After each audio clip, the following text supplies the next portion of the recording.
You know,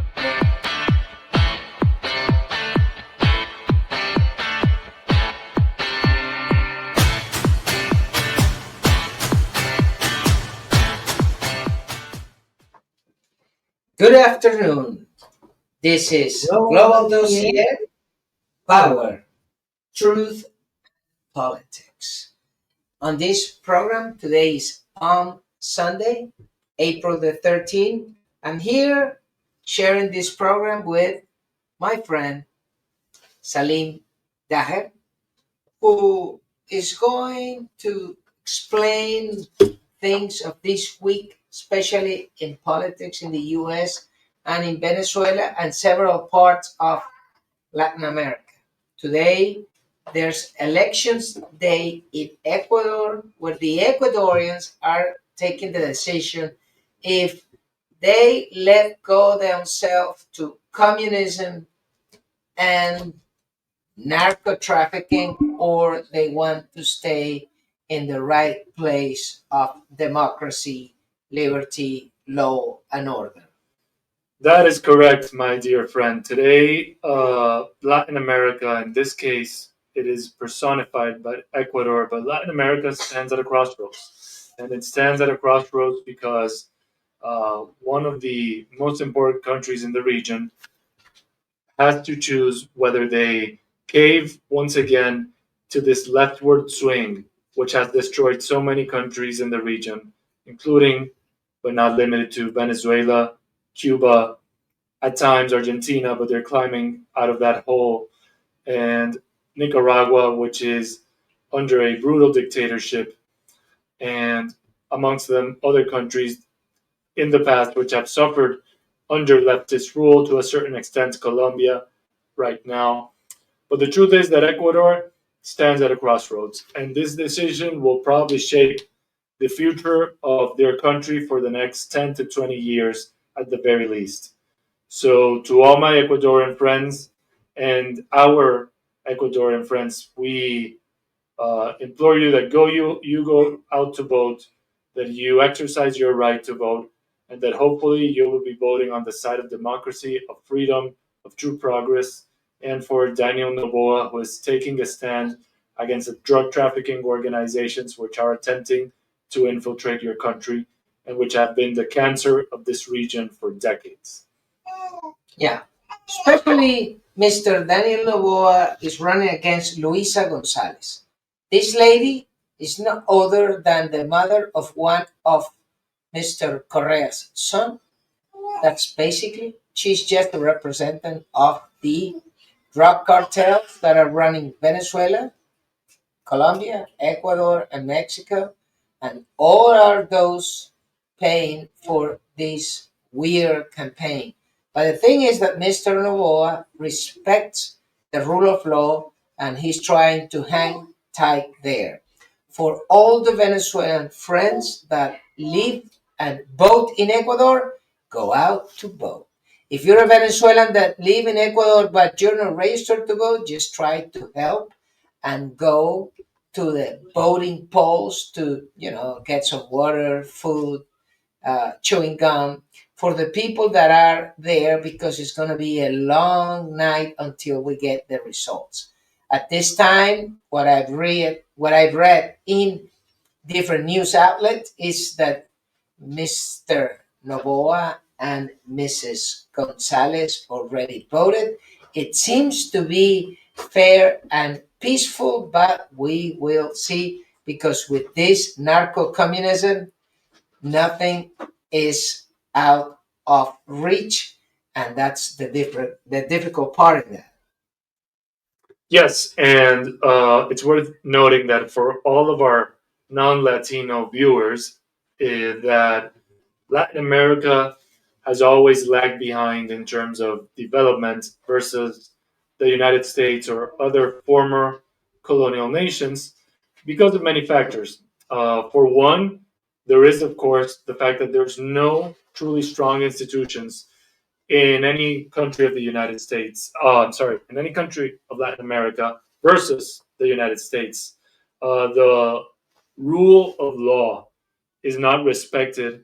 And if we have countries with governments that ally themselves with drug trafficking organizations for profit, if they ally themselves with criminal cartels just to retain power and, of course, for personal gain, we will never see the upward mobility and the progress that this entire continent is truly capable of.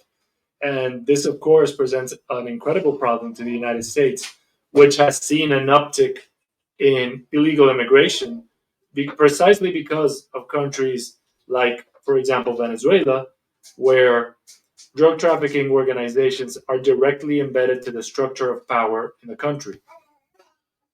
Well, the good thing is that this week here in the US, there were several news that go on hand on what is supposed is the effort of the Trump government to stop the, uh, the cheating in the elections. Let me tell you something.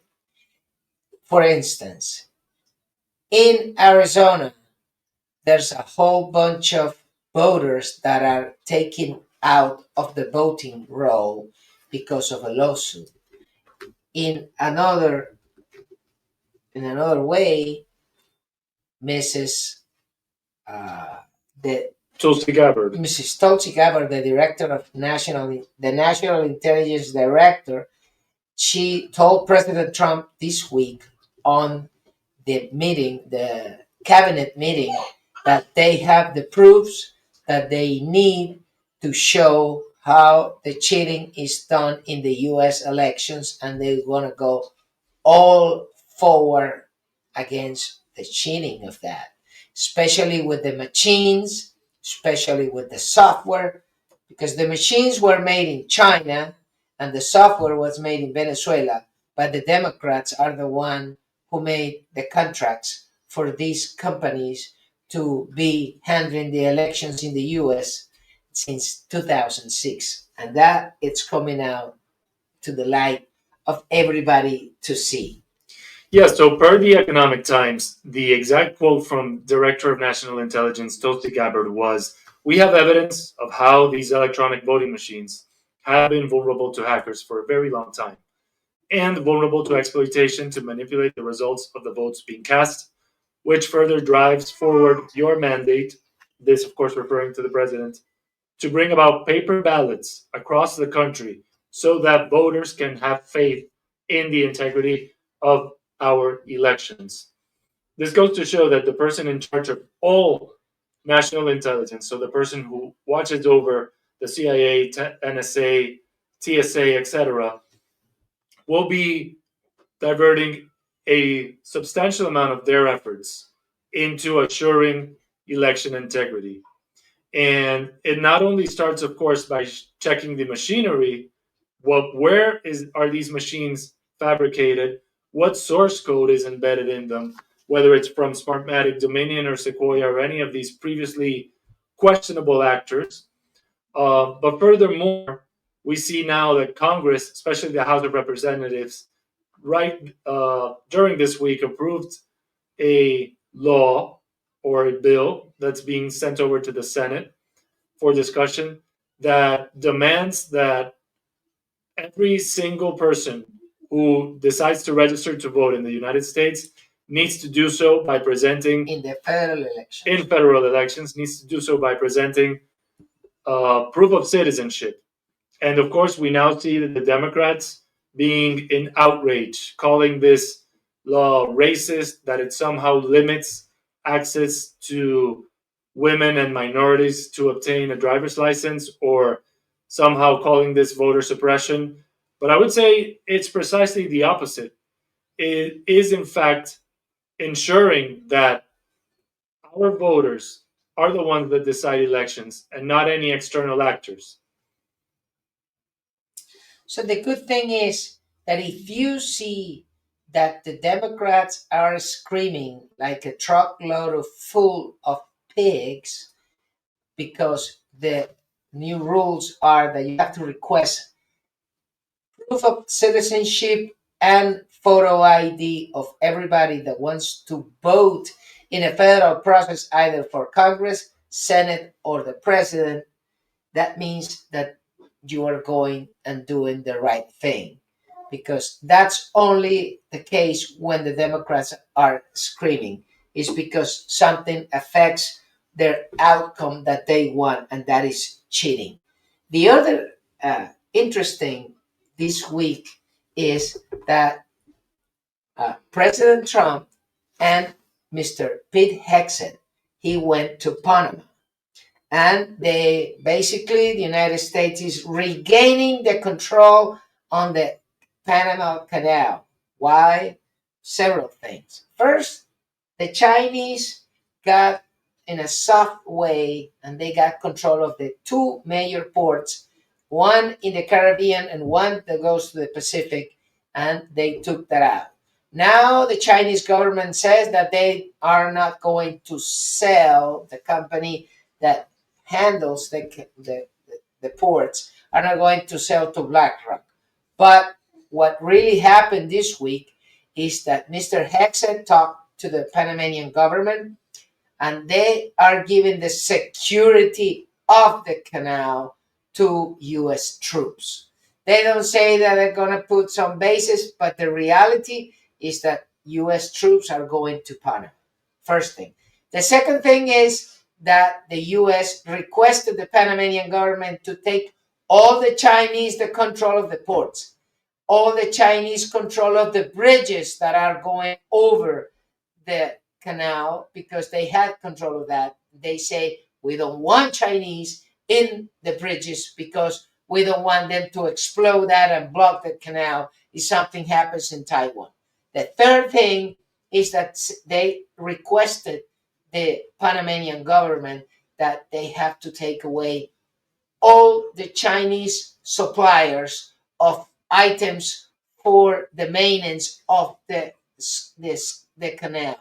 So they are taking out everything, and the outsourcing, not even the mineral water they sell for the maintenance or for the people working in the canal are out of Chinese reach. That's how tough was the request by Mr. Hegseth this week. And that is great for the security of the continent, and especially for the security of the U.S. interest, because a lot of the back and forth of the ships that go through the Panama Canal is for U.S.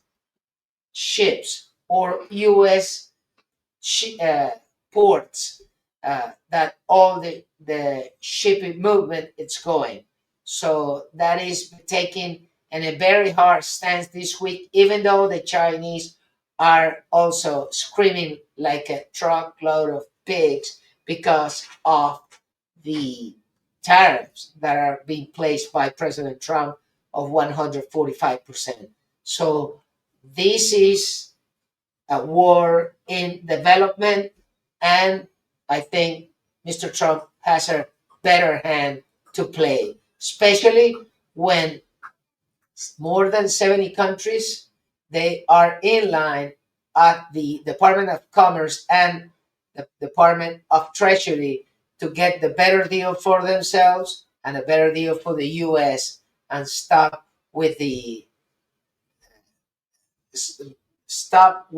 stealing of U.S. wealth and U.S. Intellectual property, and try to regain and open factories in the U.S. to get better jobs for the U.S. citizen. And think that's the goal of this week of the government. Yes, and I think it's a crucial move by the Trump administration and, of course, Secretary of Defense Pete Hegseth to take control of the Panama, the Panama Canal. Bless you. Thank you.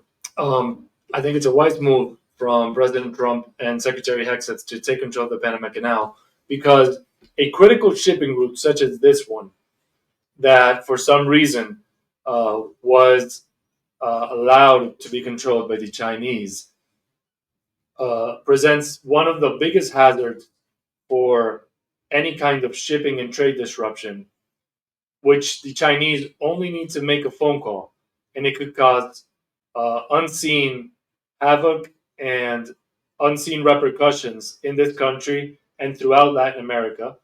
And we can't allow the Chinese to somehow be the ones in control of this critical shipping route. Same thing goes for the overall doctrine of Donald Trump in attempting to reshape the global economic order. So not only American companies stop relying on Chinese fabrication, but that they make their products here in the United States. And at the same time, the United States economy will be revitalized by this renewal of fabrication and manufacturing. Will it be immediate? No. Will it be tomorrow or next week? No.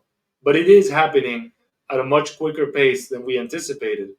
Donald Trump has already raised trillions of dollars in commitments from the private sector, and numerous business owners, industry tycoons, which have always had their core business in the United States, but probably wanted nothing to do with sleepy Joe Biden's crooked administration, have decided to invest billions, if not trillions, of dollars in the United States. And I think this is something that is extremely noteworthy, especially coming from a president who just started and who hasn't even been through 6 months of his presidency. And he already has trillions of dollars committed to this country to increase the workforce, to provide jobs, to stimulate our economy. And this is something that Barack Obama, Joe Biden, or even George Bush himself probably didn't even have or dreamt to achieve in their wildest dreams. One of the things that I think has to be taken care of this week is that yesterday there were negotiations in Oman where the two delegations, one from Iran and one from the US, went there and sit in separate rooms to begin the talks with the Iranians about the nuclear program. What really, what everybody's thinking is that the US and Israel, they won't allow Iran to go with a nuclear plan. And the other one rooting behind the doors is Prince L. Eric Prince? No, MBS. Mohammed bin Salman. Yeah, the Crown Prince of Saudi Arabia. Why? Because he's the guy that is more interested in the Iranian to stop the nuclear plans. Why? Because everybody thinks that Iran will attack Israel, but Iran will attack Saudi Arabia. And that's why those two countries are rooting that the US put a stop on the Iranian plans, because these mullahs are a whole bunch of wackos. They don't want to be part of the international community, and all they are waiting is once they have a deliverable vehicle and enough plutonium for a bomb, they will shoot it. And the US and Israel and Saudi Arabia won't allow that. And that's why in the conversations, what happened, they will meet again on April the 19th, 7 days from now. But the other thing is that in the negotiations, what the US told them is, look what we did to the Houthis in Yemen from March 11 and ahead. We carpet bomb everything, and the Houthis don't have any buildings where to stand for anything. And what they say is, that is just a show of force. But if we have to get in Iran, forget it. We will bomb the crap out of Tehran. We have like 5 bombers, B-2 bombers in Diego Garcia, and some B-52s. And we are coming with 2 aircraft carriers and like 5 or 10 destroyers. And we have all that power. If you don't get in line and do get a check and let us see all the nuclear program and, take it out, we will hit you, and we'll hit you hard.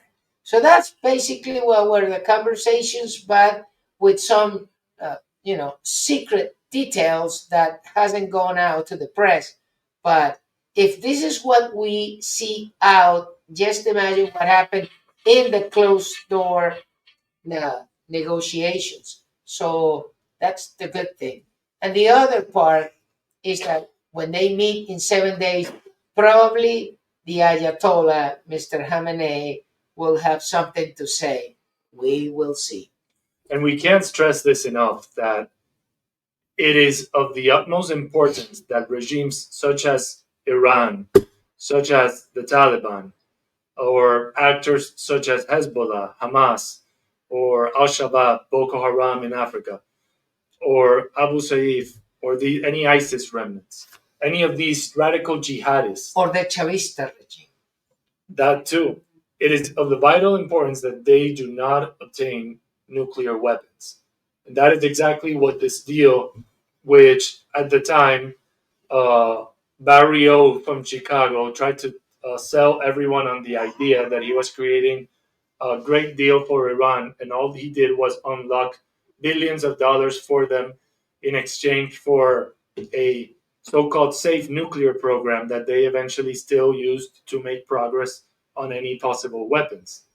And this is because these people do not share the same values as the Western society.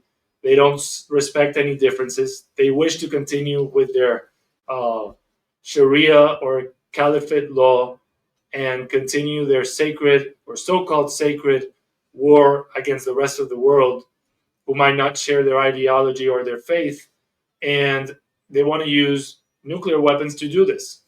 And the Western world cannot allow this.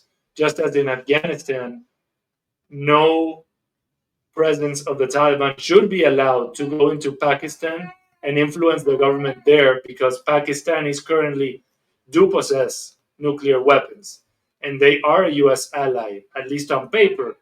But if they ever were made susceptible to the influence of the Taliban, that could be a possible hotspot for the entire militaries of the world. And we must avoid that at all costs.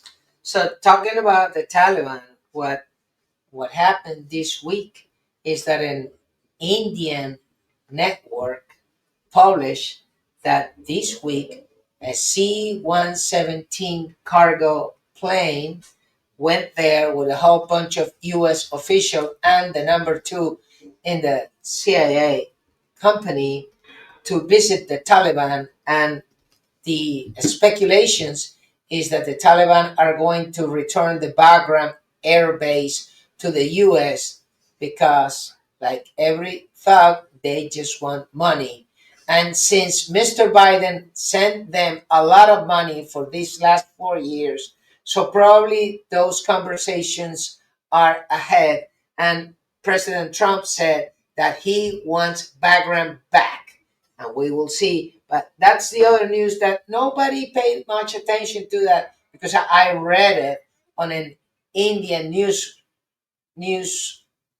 network. But we will see. But that it will be a great news if it's true, because Bagram is the closest place to where the Chinese make their nuclear weapons, and that's why President Trump says that he wants it back. Yes, and I think furthermore, what we must read into this is that number one, we're not saying, we're not advocating, we're not wishing for there to be any more wars. No one wants to see our service members, our men and women in uniform, head to a war again in Afghanistan, especially one as brutal and as violent as that war was. What we do want to see is the U.S. being respected abroad, and to ensure that American strength is the sole characteristic with which this administration and this country leads. And this is exactly what Donald Trump is doing. He's, in my opinion, I believe my co host Gocho shares this opinion, he's trying to lead with strength so that throughout the United States and throughout the entire world, our adversaries don't perceive any possible weakness as an invitation to overstep themselves. Because if they overstep themselves, there will be hell to pay. The other news that I think is worth giving an opinion is what is happening to the oil markets this week, especially because the price of oil went down below 60, and it is great news. And that's probably because the Saudis are given a big outcome in the production, and because that helps bring the price down for gas and gas oil in the US, but especially because if the price of oil goes down, the Russian regime of Vladimir goes down. Why? Because he has to sell at discount, but below 60, that's a lot of money he's losing if he wants to stay in the war with uh, Ukraine. So that's another negotiation that is going forward, and we will see in the next days. But when the price of oil goes down, it means the Vlad has less money to spend on the front because he has to come up with something for the Russian people, and that is good for Western civilization.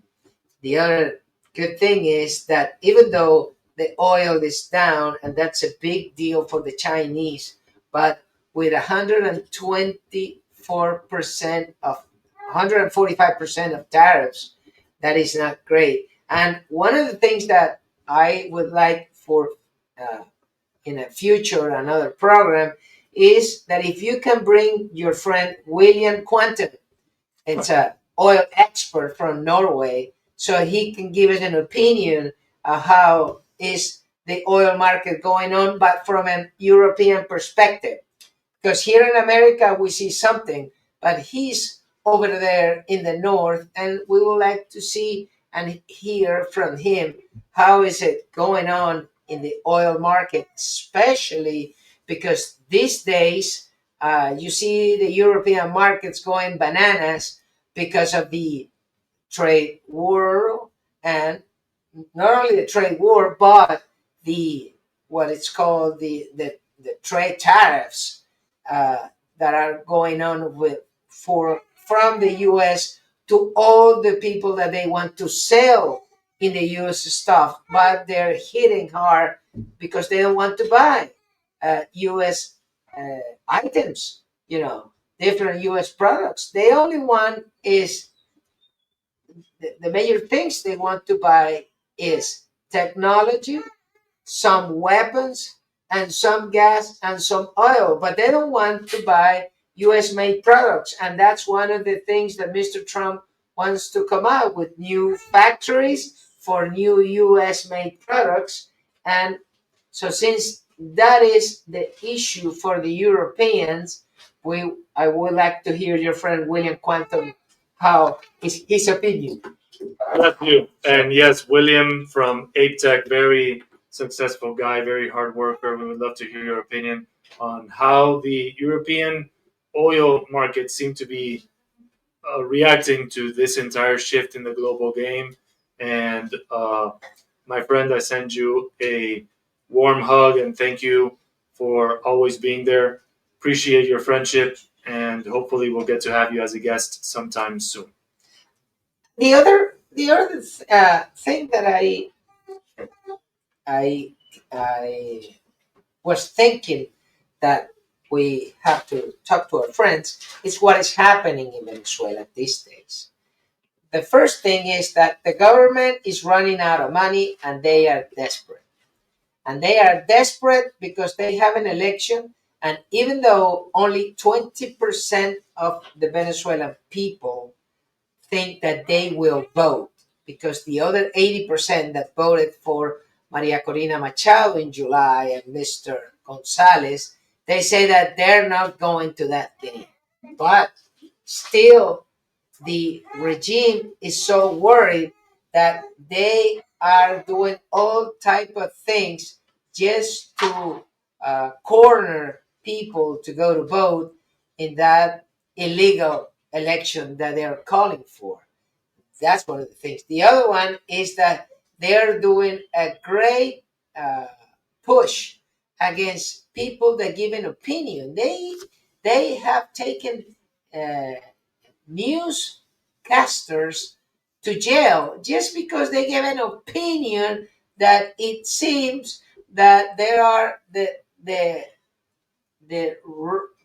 cellular stealing is raising in Caracas after the people that were thrown back to the country from the US basically doing bad things. And just for saying that, they took a lady and his husband to the jail. And the other one is that the, the parents of a Lieutenant Rodriguez Araña were kidnapped by the military Gestapo in Venezuela, the DSM.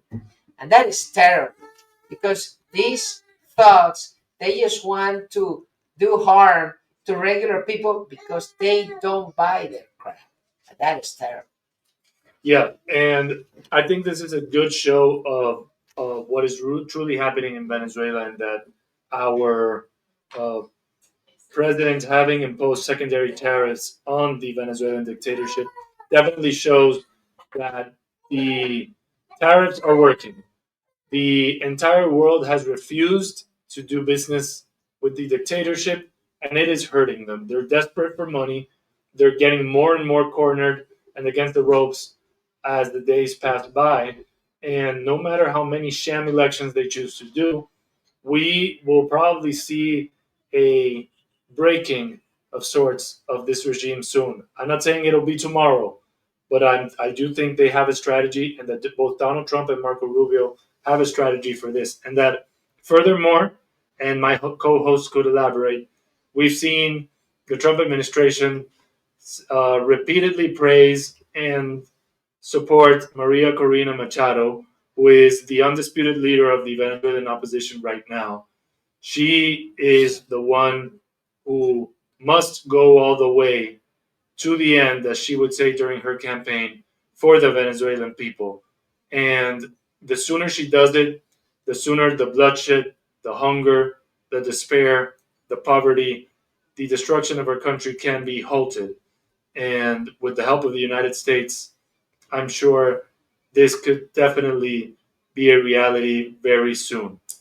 So the problem in Venezuela that we have now is that we know who can solve the problem because we elected that. That's Mrs. Machado with President Gonzalez.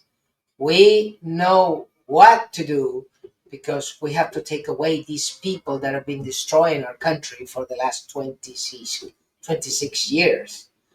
We know how, and that's part of the problem.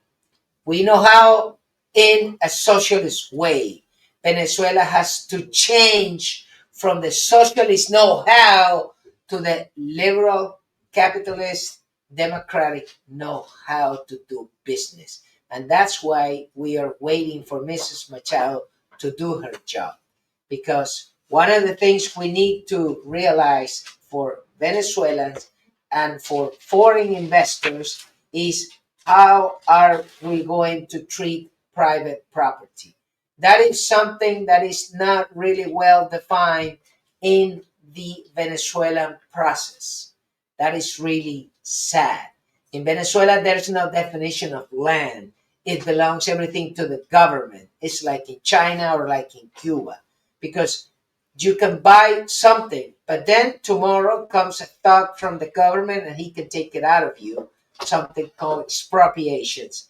And that is basically a seize of land, a seize of property, a confiscation like it happened already in Zimbabwe with Mugabe, and like it is happening now in South Africa with Mr. Ramaphosa. And we are not going to bring investing back. And we're not going to make Venezuelans that are in excess of 8 million expatriates to come back if we don't define property. And that is one of the things everybody's waiting for Mrs. Machado to give an offer.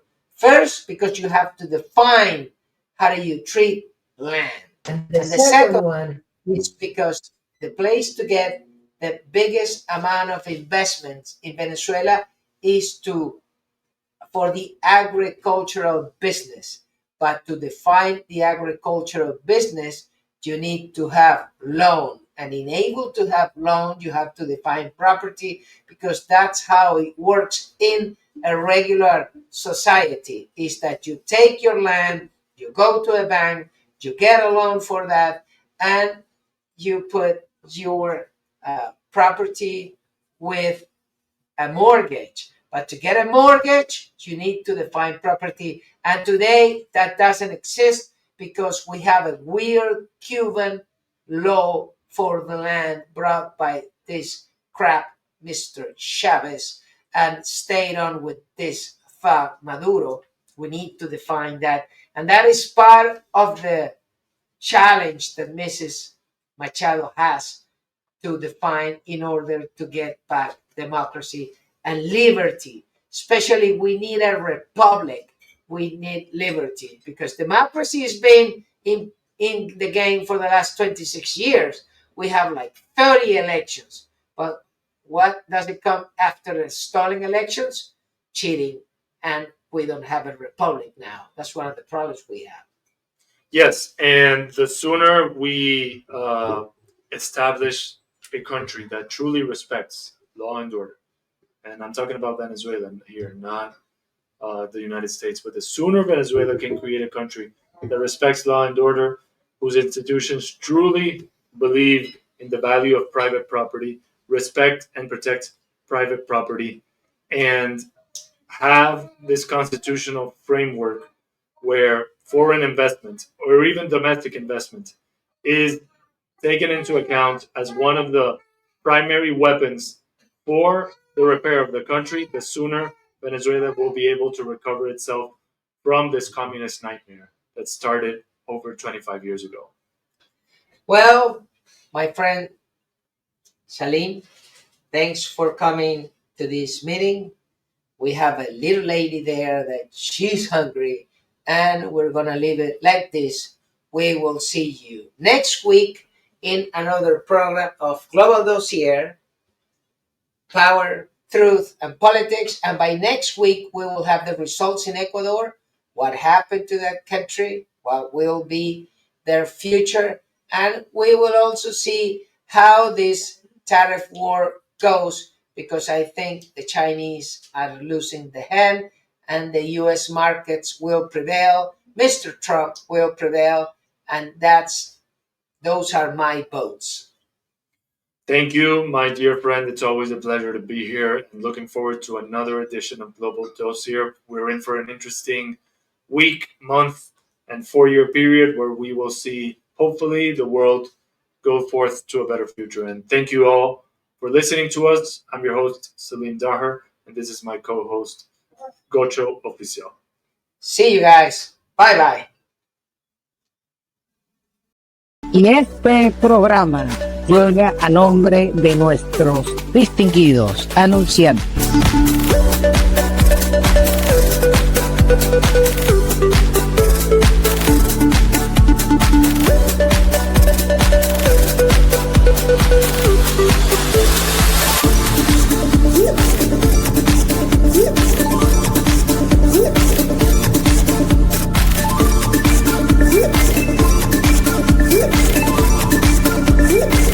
No deje de suscribirse a la cuenta, denle a la campanita, póngale la mano y además si puede envíe un super chat. A todos se les agradece.